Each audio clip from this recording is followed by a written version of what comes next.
Hello, and welcome back to Star Wars Minute. It's the daily podcast where you analyze, scrutinize, and celebrate the Star Wars movies 1 minute at a time. I'm Pete the Retailer from PeteTheRetailer.com. This is Alex Robinson from AlexRobinson.fun. This is Joseph Scrimshaw, writer, comedian, and Jedi cloak model. Oh, I'm not model. a good Jedi cloak model, but I am one. A part-time Jedi cloak model. Amateur. I'm just in it for the fun. I don't expect to become an influencer doing Jedi cloak A modeling. cloak influencer. It's just nice to feel like you're wearing a bathrobe and that makes you noble. It's just a nice feeling in your body. Cloak does sound better than robe. Robe does sound more like it's seedy. Yeah, and I'm not changing my robe day to day as we record, as we go through the week. Yeah, you fellows are changing your shirts. Like, no, I'm staying in my cloak robe. You don't have like a cloak rack? Robe rack? Nope. Robe I don't rack, have the bounty hunter? Wasn't that also a He-Man vehicle, the road rack? Speaking of vehicles, they're trying to get to one in minute 62 of Solo, a Star Wars party. 62 starts with L3 telling everyone to look away. And it ends with Beckett pointing out that the Falcon has a fortified blank. The Falcon has a fortified blank. Now, Joseph, something that we just started doing this season, today we're gonna write down what we think it might be, and then tomorrow when we hear the next line, we're gonna reveal what our answers were. We're gonna hold them up by match game style. So think on that for a little bit. Okay. The Falcon has a fortified blank. So okay. What's the rest of the setup? What if I know the answer because I had to study it for trivia? Well, then you have a leg up. Okay. Well, then you have a blank up. Am I writing down? You don't have to write it down now, but just before tomorrow, we're gonna need an answer from you. Okay, I'll be ready. Alex, I'll tell you. Lando's bragging about all the things, and Beckett points out that it's got a fortified sorry, I started to say the beginning of the next part, and a fortified So fortified blank. A fortified blank. Okay. Lando's bragging about everything. And then Beckett says, and it's got a fortified blank. All right. So. We're doing it tomorrow, right? Yeah, that's for tomorrow. We'll do the reveal. In the meantime, let's talk about L3 telling everyone to look away because she can't perform with you looking at me.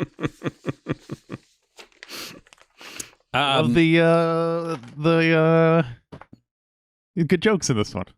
Yeah. There are two things that I like in this moment in particular. I like that the tool that comes out looks like my dream pizza cutter. Like if I was going to add robotic components to my own body, sort of cyberpunk myself, I would absolutely want a great pizza cutter mod. Yes, from Book of Boba Fett. Yes, if I was going to mod my guts, I would want to put a pizza cutter in my guts, like a real efficient one like that. I like that your guts have something that also encourages eating too. It's a nice kind of thematic. Those are kind of like Astromech standard, I'm guessing, right? Because R2 has a pizza cutter in his arsenal. Yeah. Mm-hmm. We see him cut down the net in Return of the Jedi. So I think they come standard. It's kind of, I almost wish we had seen, it's kind of unfortunate that L3 passes away, spoiler alert, or transitions into a different body, shall we say, before she got to reveal more of her kind of Swiss Army knife gadgets that could outrage fans and cause people to be angry. I think she's really made some selections. Like R2 feels like he's just a kitchen sink of like a new attachment, throw it in there. I don't care. Yeah, right. It's new on the market, put it in there, make room. I don't care. But yeah, it seems like she'd be very choosy. Well, I do like the idea that there are, these droids being so modular that they like to add something, they have to take something away. So every once in a while, they'll be like, oh, wait, perfect. Like, get that toothpick. Like, oh, we took out the toothpick to add the lightsaber launcher. Like, oh, yeah. Archie's like, I'm sorry, I can't open that wine bottle. I don't have my corkscrew anymore. That's where the lightsaber goes. What do you think that lightsaber launcher was used for in other, did it have any other purpose besides launching lightsabers? That seems like I mean, he put soda cans in like the T-shirt gun. It like shoots T-shirts. He got it from the arena, Petronaki Arena. That was where you got the upgrade. He was like borrowed the T-shirt gun. He was like, this could come in handy. Yeah, no, maybe fireworks. Since he's designed on Naboo, and it's a place that has holidays like the Festival of Light. Maybe like all the astromechs are ready to celebrate. I like that. Because then also you could be like in an X-wing. Maybe that's how like when they show the X-wings at Return of the Jedi flying and you see the fireworks. Maybe the fireworks are coming from the astromech droids that are in the back of the X-wings. That way they can shoot it from higher up. I like it. I like it. It all makes sense. It does. It all comes together. Yeah, that's good. Yeah, love it. Fireworks hole. Glad we got to the bottom of the fireworks hole. I was talking before yesterday about how Waller-Bridge Phoebe's her great comedy body language. That's just like, I've seen this. I mean, the comedy hunch here, like this is what sells it for me. It's like, it's a funny joke of the, look away, I can't do it, but it sells it for me that she does this weird, awkward hunch. And it's just like that kind of like everybody who has done a lot of, comedy on stage or physical comedy in particular, like just kind of, it's a perfect comedy hunch body language, and it sells the joke for me. Did you ever play the Comedy Hunch? They're in Pasadena, right? I think. Right by here. I've not been to the Comedy Hunch. Yeah, she definitely has a good, especially considering that she's in that costume, so she probably has to exaggerate it even more for it to play on screen. Right. It's a pantomime-y kind of a thing, but I love the shot. I think it was in the trailer, I'm reasonably sure, of when you see the strobe light going and they cut to the gang all watching it going on. Yeah. Lando looks so cool in his black fur coat there. One thing I noticed, Amelia Clark's expression, did you notice that she looks like she's utterly baffled, bamboozled as to what is going on? She's like, huh? Yeah, I rewound that when I was watching for the minutes here a couple times because like Han's definitely got a quizzical weird droid. I don't know if it's just like the way the light hit Kira's face, or whoever was directing this scene yelled louder, more intense, and she's like, all right, I'll go for it. That's like laughing style acting she's doing there. It's pretty big, but it made me laugh a lot. This is one of those scenes, I love those moments in discussing Star Wars where trailers come out and people get really excited, and that image of Lando looks majestic, right? Yeah. Cool as hell, of like, what's going on? What is he stealing? What battle is he coolly observing from a distance? Who did he just take out? And like that GIF got separated and people were like, give me Lando movie now. And like all this stuff about what a cool, awesome moment it was. Like, that's Lando Calrissian watching a urinating joke. Yeah. Just saw a pee joke.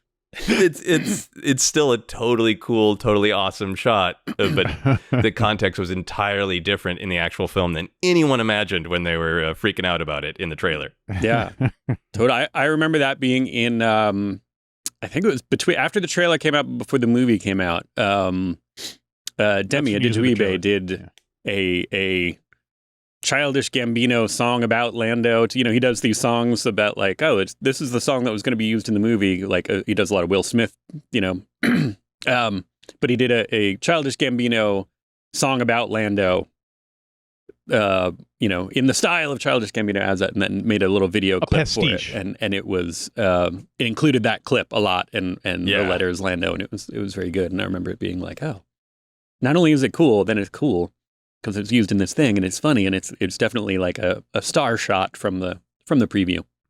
Yeah, absolutely. It's a great shot. What do you think is going through Lando's head? Like, because he does look kind of like everybody else is like weirded out, right? Mm-hmm. But Lando does have this like, all right, we're gonna do this. Like, what's going through his head? Is he proud of this moment, or is he just gathering his? Because he's about to try to kind of bamboozle them, right? About why the Falcon is where it is. Yeah, I think he's just kind of thinking about the fact that, I'm glad I tricked these suckers into springing the Falcon. That's what I think he's probably. Well, first of all, I do like that he's proud. He's like, that's my droid. Like, but that's what's going through his head, because Lando's internal monologue sounds like Mario for some reason. But also, I think the Chris Pratt? Yep. he's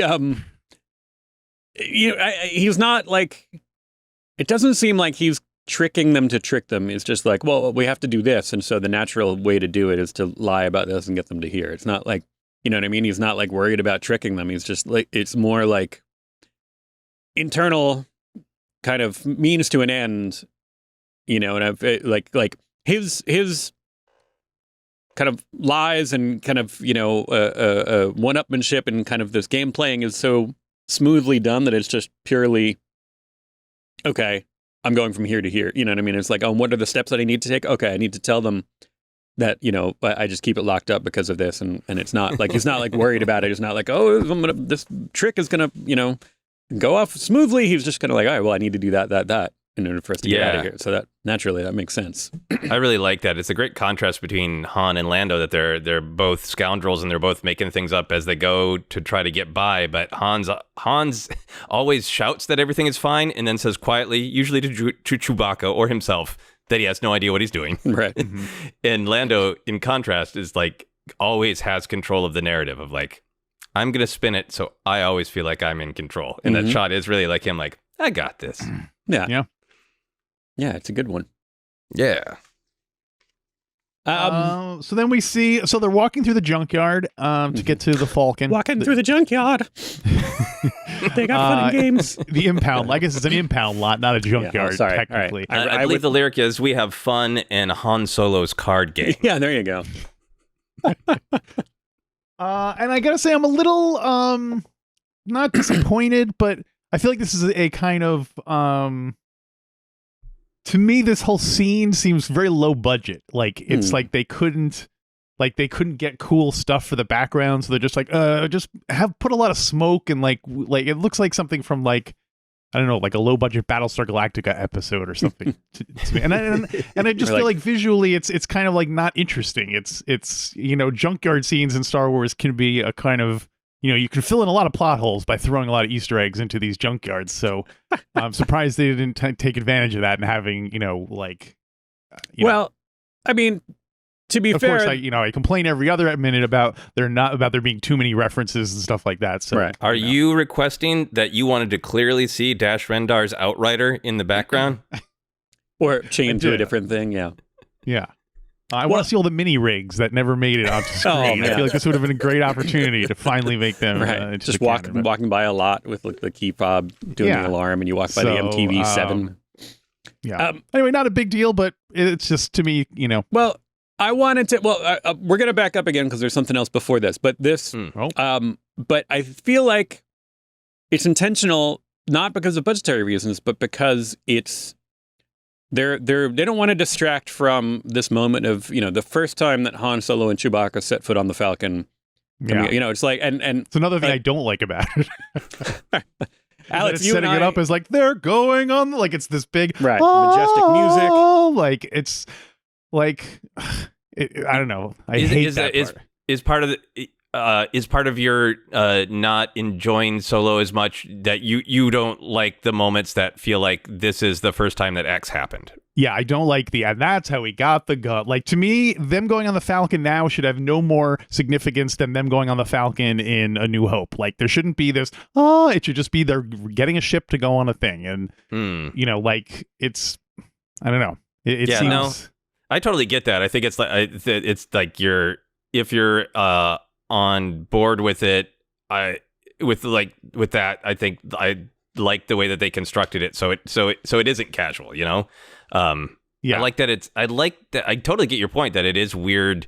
It's a weird moment in Star Wars for them to not make use out of every bit of the background, right? And it is it's smoky and kind of misty, and like I'm glad that it wasn't like sun breaking over the Falcon. I think what I like about it is not a romantic setting. It's a junkyard where Lando has got this ship impounded, right?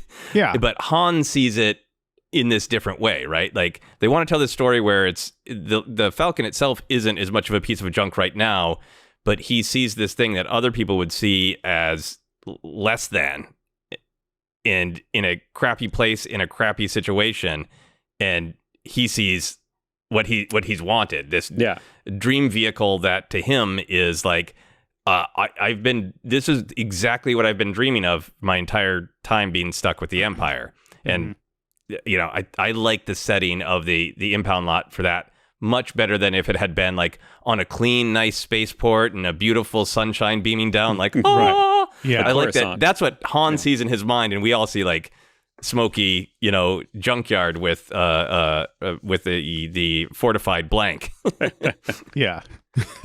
It reminded me a little bit of, and Alex, you and I just watched this at at Star Trek Mission Chicago, Star Trek The Motion Picture. There's if you're not of the mindset, if you're not excited to see Captain Kirk get on the Enterprise on the big screen again, then that approach where they're going around the outside of it and slowly lighting it up could be interminable. But because if you're on board with the import of it, you're like, it's Captain Kirk and the Enterprise, then it hits you. It hits different, as the kids say.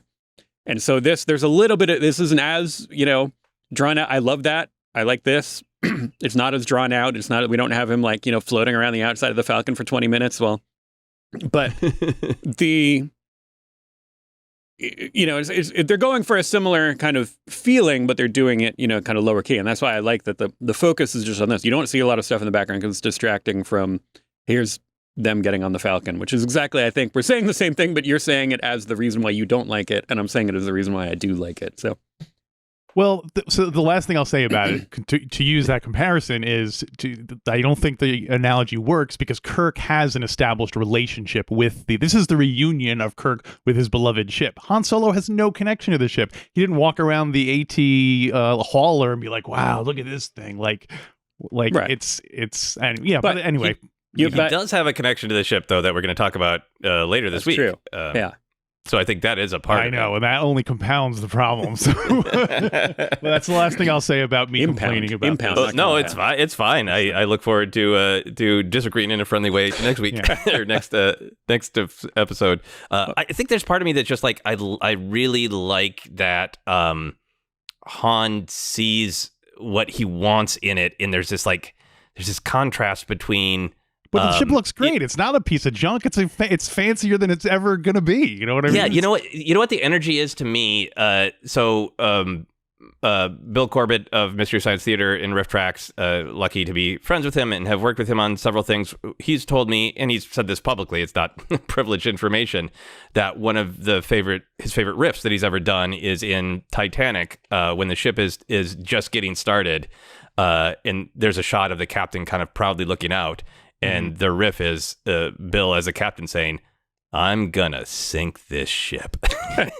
And to me, there's just something energy about Han he's so abrasive. He's so in a rush to try to get what he wants. And like the way he looks up at the Falcon, there's awe, but it's also like, I'm gonna spill fast food all over this ship. I am gonna bleep this beautiful thing up. It's like he sees the potential of how much he's gonna just crash through the galaxy in that. And I think that's the energy that I respond to. I wouldn't like it if it felt, and I get that it does to some people, and I get that it totally does to you. I wouldn't like it if it felt overly sort of like, and I guess it does, but I receive it differently. Yeah. I mean, the music, to be fair, does pretty much, Yeah, I think it's exactly it. Or that could have been the Axl Rose thing. Yeah. Yeah, well, they set it up that way. So backing up a couple of steps, as they're kind of doing the walk and talk before they round the corner to see the Falcon itself, Han is like, like this guy's, giving us the runaround, and then we're going to get to his ship, and it's going to be a piece of junk, which is, of course, where, no, I'm trying to think of like, We kept talking about it's a direct reference, the Falcon being a piece of junk. Like what a piece of junk when we see it the first time. So then, then now technically the second time. No.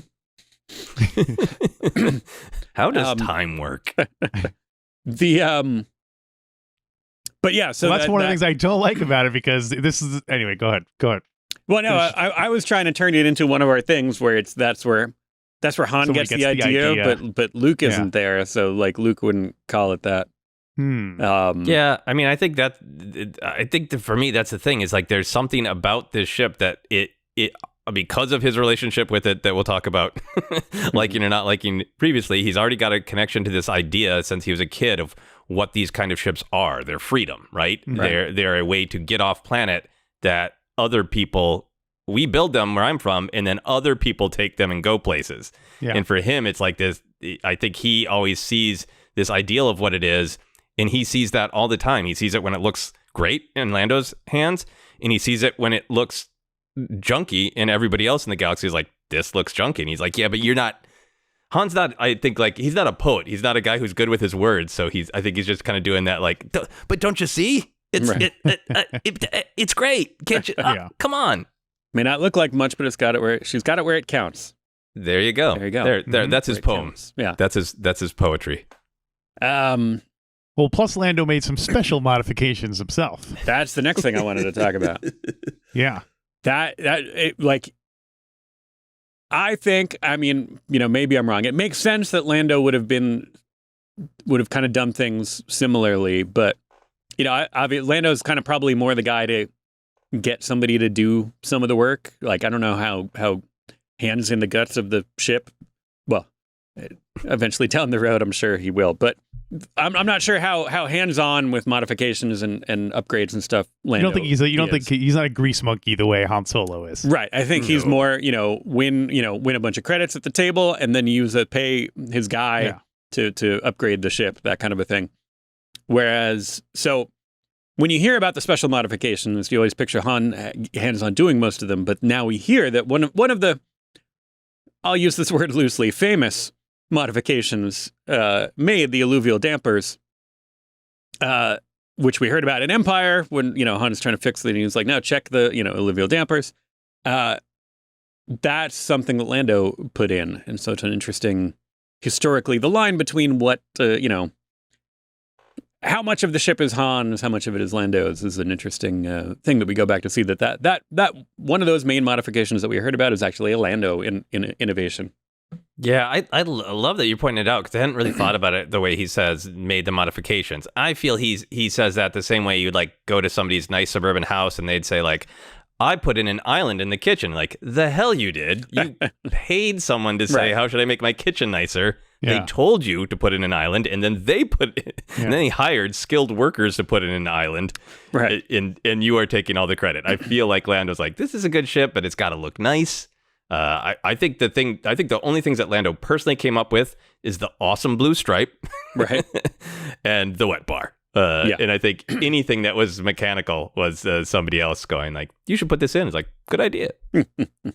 And it might be a sign of things that Lando pays to have professionals install all his things. Han Solo does it all himself, and with Chewbacca, and perhaps coincidentally, the ship's always breaking down when Han and Chewie are doing it. So maybe they're not that good at. I know that feeling.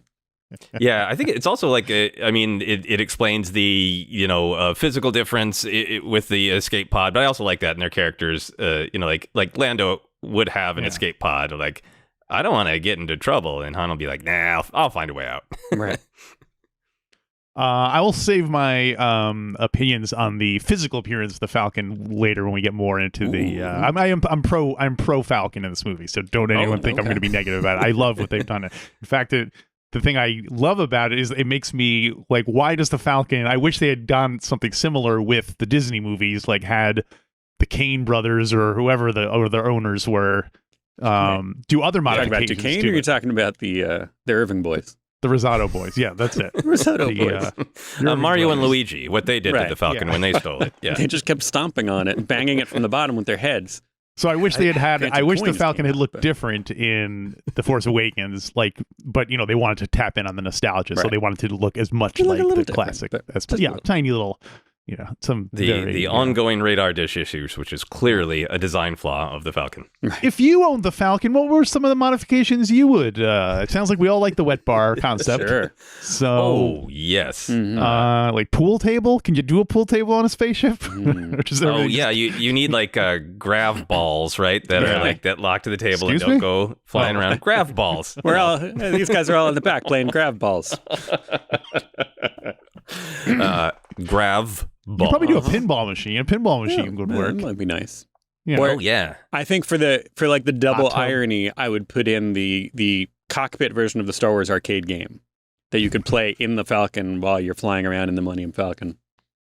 Wow. I would definitely put in like an entire different version of the cockpit, like internal to the ship, and then you could like play that you were flying the Falcon when you're actually on the Falcon. That would be good if someone was somehow like took you hostage and they're like, take me to Ord Vandell. You're like, okay, I'm going in the cockpit, and you're like, is this the real cockpit? Like how they were going to build a fake, like a model of Havana Airport in Florida in the 60s because of all the hijackings. Yeah. Same idea. I would. Yeah, the wet bar that would be my main choice. It's so amazing. I would also, because I have issues with having too many action figures and not enough space. This would be just basically a flying museum. I would turn the Falcon into Rancho Obi-Wan. It would mostly be very well secured action figures.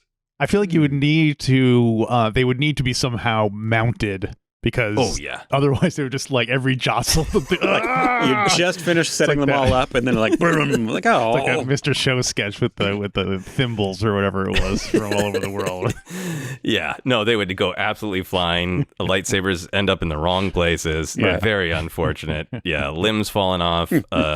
Yeah, there's that magnetized Darth Maul that they made in like 2001, so you can separate him in half yourself. And it's got a magnet that holds him together. He'd be flying apart all the time. Right. Yeah. Did they have a spider leg option where you could replace his legs with the spider legs? No, there is. To my knowledge, there is not a giant spider legs and spider butt Maul available. There's ones where he's got his smooth legs, his smooth metal legs. There's ones where he's got his real hippie metal, cloven hoof legs, but not the spider legs. That didn't come up when we were talking about robot thighs last week. Darth Maul's that second iteration. Yeah, his robot thighs. Robo thighs. What was your favorite store in the Spider Butt Mall? I think Chess King or Dejarik King. Right, Dejarik King. I think that was all I had for 62. Did you guys have anything else for 62? There's a couple it more looks like I brought up almost all my complaints, so we'll save the rest for next time. All right. Joseph, you have them? I wrote down wet bar 3 times, but I feel like we've covered it. Yeah. That wasn't even your notes. That was just your... Yeah. It was your dream board. You're just hoping one would show up if you said it 3 times. It's like Candyman. You looked in the mirror and you're like, wet bar, wet bar, wet bar. Wet bar, wet bar, wet bar. I actually did Google wet bar because I was like, a wet bar. That's great. And like, wait a minute. I want to be very clear. What is because a dry bar just sounds like Lando lives in some like small town in the middle of Southwest United States. You can get a Shirley Temple. Yeah, you can only get orange juice there. So I do like the specificity of a wet bar, and I'm sure most people listening is like, of course I know what a wet bar is, but that it's hooked up to actually have a sink, So I like that's that. The key. Right. That's it's not just it's not a breakfast bar where you can just eat your cereal like a loser. It has a sink. I think I would, I don't know what their food situation is on the Falcon, if they just eat rations or replicate food or whatever, but I would seriously consider investing in one of those, pancake droids that like a pancake droid or some kind of a chef droid that you would have on staff all the time. Yeah, there's the one in Attack of the Clones that popped back up in Book of Boba Fett. With all the appendages for slicing and dicing. Although Disney just announced they're doing a thing to explain how he got from being on that refugee ship to being on the. It's a comic book limited series. I find on a plane I drink more than I eat, so I would stick with the wet bar. Yeah. I really liked it. There's a passage, I think it's in Bloodline by Claudia Gray about Han eating on the Falcon and really preferring this kind of rough and tumble takeout place that's basically like kind of a space gyro and that he spills everywhere. And I love that image of like whatever the Star Wars version is of like McDonald's wrappers, they are everywhere in the Falcon. Oh, totally. Yeah. I do now. I also just want to see it go through a drive-through. Is it the equivalent of drive-through in Star Wars? I like that idea. Probably. Like some kind of docking tube comes out and a little robot hands you a Happy Meal. Yeah, that's what I would add to the Falcon. Yeah, some little arm that grabs fast food and sucks it back in. It'd be like one of those bank, those drive-in bank things where the drawer pops out and the pneumatic tube shoots your gross cheeseburgers at you. That's what RT's thing was for. He's just shooting cheeseburgers.